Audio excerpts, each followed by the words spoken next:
ആറ്റിങ്ങൽ മണ്ഡലത്തിൽ തെരഞ്ഞെടുപ്പ് പോരാട്ടം അവസാന ലാപ്പിലാണ്. Adoor Prakash M P, sitting M പിയാണ് മത്സര രംഗത്തുള്ള UDF സ്ഥാനാർത്ഥി. ഇപ്പോഴെങ്ങനെയുണ്ട് അവസാന ലാപ്പിലേക്ക്? അവസാനത്തെ രണ്ടാഴ്ചയാണ് അടൂർ പ്രകാശിന്റെ ഒരു വീറും ചൂരും ആളുകൾ അറിയാ തെരഞ്ഞെടുപ്പ് പോരാട്ടത്തിലും പ്രകടമാവുക. എങ്ങനെയുണ്ട്? ഈ നട്ടുച്ച നേരത്തും ജനങ്ങൾ ഓരോ സ്ഥലത്തും കൂടി നിൽക്കുന്നത് കാണുമ്പോൾ നിങ്ങൾക്കും അത് മനസ്സിലാക്കാൻ കഴിയും. നട്ടുച്ച നേരമല്ല, ഈ നേരത്ത് സത്യത്തിന് ഒരാൾക്ക് പോലും പുറത്തിറങ്ങാൻ പറ്റാത്ത ഒരു അവസ്ഥയാണ് ഈ കൊടും ചൂട്. എന്നിട്ടും ആളുകൾ എന്നെ കാത്തു നിൽക്കുന്നു എന്ന് പറയുന്നത് അതുതന്നെ എന്നോടുള്ള എൻ്റെ സൗന്ദര്യം കണ്ടോ മറ്റൊന്നും കണ്ടല്ലല്ലോ ആളുകൾ ഇവിടെ ഇറങ്ങി നിൽക്കുന്നത്. ജനങ്ങൾ എന്നോടുള്ള വിശ്വാസത്തിൻ്റെ പുറത്ത് ഈ തെരഞ്ഞെടുപ്പിൽ പൂർണ്ണമായി എന്നെ സഹായിക്കും എന്ന കാര്യത്തിൽ ഒരു സംശയം. തെരഞ്ഞെടുപ്പിൽ രാഷ്ട്രീയ വിഷയങ്ങളെക്കാൾ ഉപരി കഴിഞ്ഞ 5 വർഷം ഒപ്പമുണ്ടായിരുന്നു എന്നൊരു മുദ്രാവാക്യമാണ് പലയിടത്തും പറഞ്ഞു കേൾക്കുന്നത്. അത് തന്നെയാണോ ആദ്യത്തെ വാചകം? സത്യമതാണ്.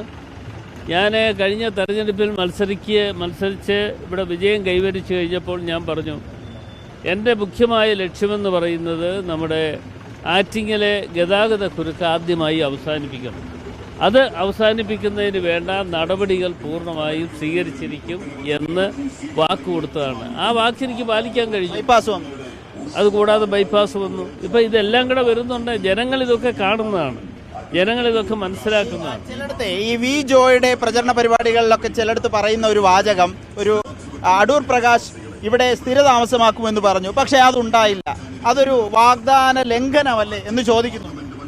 അങ്ങനെ ഓരോ സ്ഥാനാർത്ഥികളുടെ ഞാനിപ്പോൾ എവിടെയാണ് താമസിക്കുന്നതെന്ന് അദ്ദേഹത്തിന് അറിയാൻ വയ്യാത്തതുകൊണ്ടാണല്ലോ. ഞാൻ ഏതായാലും ഇവിടെ തന്നെയുണ്ട്. തെരഞ്ഞെടുപ്പ് കഴിഞ്ഞതിന് ശേഷം പൂർണ്ണമായുള്ള സമയം ഞാൻ ആറ്റിങ്ങൽ പ്രദേശത്തും അതുപോലെ ഈ നിയോജകമണ്ഡലത്തിൻ്റെ വിവിധ മേഖലകളിലായി ഞാനുണ്ട്. അപ്പോൾ ഒരിക്കലും ഞാൻ അതിൽ നിന്ന് വിട്ടുമാറിയിട്ടുള്ള ഒരാളല്ല. അതിവിടെ മാത്രമല്ല, ഞാൻ കോന്നിയിൽ MLA ആയിരിക്കുന്ന അവസരത്തിലും ഇത് തന്നെയാണ് അവിടെയും ഞാൻ അനുവർത്തിച്ചു പോന്നിട്ടുള്ളത്. അപ്പോൾ തീർച്ചയായിട്ടും ജനങ്ങളുടെ വിശ്വാസം പിടിച്ചെടുക്കാൻ കഴിയുന്ന തരത്തിലുള്ള പ്രവർത്തനങ്ങൾക്ക് നേതൃത്വം അവരൊരു ആവശ്യം. പാർലമെന്റ് ഇല്ലാത്തപ്പോഴൊക്കെ ആറ്റിങ്ങൽ തന്നെയായിരുന്നു. പാർലമെന്റ് ഇല്ലാത്ത എല്ലാ സമയങ്ങളിലും ഞാൻ ഈ ആറ്റിങ്ങൽ പ്രദേശത്ത് ഈ നിയോജകമണ്ഡലത്തിന് ഏതെങ്കിലുമൊക്കെ മേഖലകളുണ്ടാകുമായിരുന്നു. അത് തന്നെ. അത് മാത്രമല്ല, ഇപ്പോൾ ഇവർ എന്നെക്കുറിച്ച് ഇങ്ങനെ പറയുന്നു, ഞാൻ കേട്ടില്ല, എനിക്കറിയില്ല. എങ്കിലും അങ്ങനെ ഒരു അഭിപ്രായം പറയുന്നവർ തോമസ് ഐസക്കിനെ കുറിച്ച് എന്തോ പറയുന്നു. തോമസ് ഐസക്ക് ഇദ്ദേഹത്തിൻ്റെ നേതാവല്ലേ ആണെന്നാണ് ഞാൻ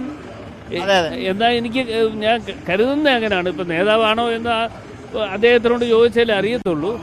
ഐസക്ക് ഇപ്പം ഞങ്ങളുടെ ജില്ലയിലാണ് മത്സരിക്കുന്നത്, പത്തനംതിട്ട ജില്ലയിലാണ് മത്സരിക്കുന്നത്. ഐസക്ക് താമസിക്കുന്നത് എവിടെയാണെന്ന് എനിക്ക് കൃത്യമായിട്ട് അറിയില്ല.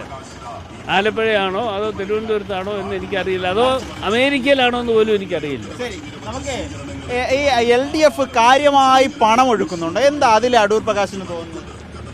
അവർക്ക് പണം ആവശ്യം പോലെ ഉണ്ട്. ആവശ്യം പോലെ പണം അവർ സമ്പാദിച്ചു വെച്ചിട്ടുണ്ട്. അനധികൃതമായ സമ്പത്ത് അവരുടെ കൈവശമുണ്ട് എന്നുള്ളത് കൊണ്ട് അവർ പണം ഒഴുക്കുന്നു. തെരഞ്ഞെടുപ്പിൽ ഒഴുക്കുന്നുണ്ട്. അത് സംശയം എന്താ? തെരഞ്ഞെടുപ്പിൽ ഒഴുക്കുന്നുണ്ട് എന്ന് നിങ്ങൾക്ക് പൂർണ്ണമായ ബോധ്യം ഈ നിയോജകമണ്ഡലത്തിലൂടെ യാത്ര ചെയ്യുമ്പോൾ നിങ്ങൾക്ക് കാണാൻ കഴിയുന്നില്ലേ? ഞങ്ങളൊക്കെ ചെറിയ ബോർഡുകളൊക്കെ വെച്ച് പിന്നെ ജനങ്ങളുടെ മുമ്പിലേക്ക് ചെല്ലുമ്പോൾ അത് 10, 20, 40 അടി ഉയരമുള്ള ബോർഡുകളും മറ്റും വെച്ച് അദ്ദേഹത്തെ എൻ്റെ ബോർഡ് ഇവിടെ ഇരിക്കുന്നു, നോക്ക്, നിങ്ങളതൊന്ന് പരിശോധിക്കുക, ഇത് എൻ്റെ ബോർഡാണ്. അതേസമയം ഈ ബോർഡുമായിട്ടൊന്ന് ബന്ധപ്പെടുത്തി നോക്ക്. ബോർഡിലല്ല, ജനഹൃദയ.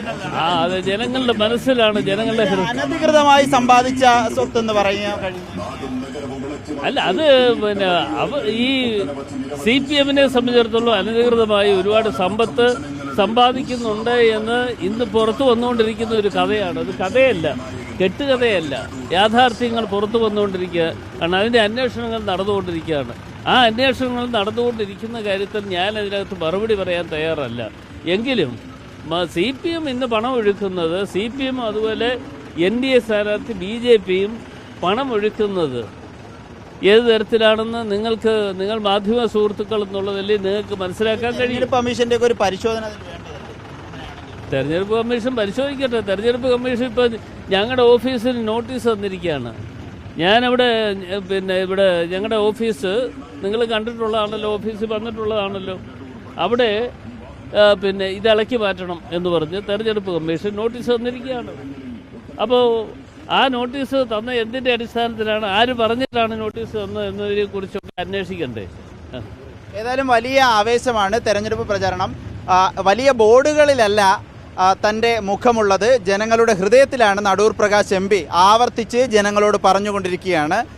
വീഡിയോ ജേർണലിസ്റ്റ് സന്തോഷിനൊപ്പം reporter Adil Palode, in Reporter, Thiruvananthapuram.